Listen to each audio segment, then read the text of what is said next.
现代第一版圣经启示录第4章。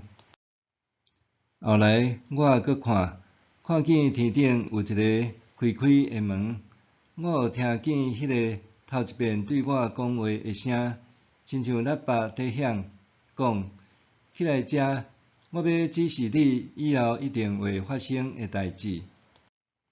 我就随时受圣神感动，看见天顶有一个宝座，有一位坐伫宝座，伊的面貌亲像碧玉甲红宝石，宝座的周围有坑，看起来亲像绿宝石。宝座的周围有24个座位，有24个长老坐伫座位，因穿白衫，头壳戴金的花冠。对宝座有发出声呐、响声甲雷。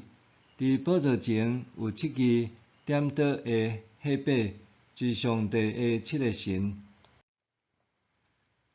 宝座前有亲像水晶遐尼透明的玻璃海。宝座的周围有4个画面，因的身躯前后拢有目睭。头一个画面亲像狮，第二个画面亲像牛公仔，第三个画面的面亲像人的面，第四个画面亲像德白的鹰爪。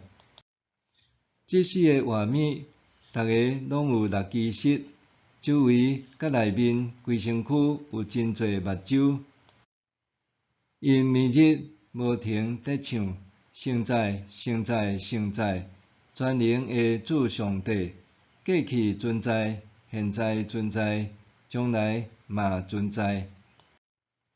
逐遍画面将荣光、尊贵、感谢归乎坐伫宝座永永远远活地迄位的时，24个长老就趴落去敬拜，坐伫宝座永永远远活地迄位。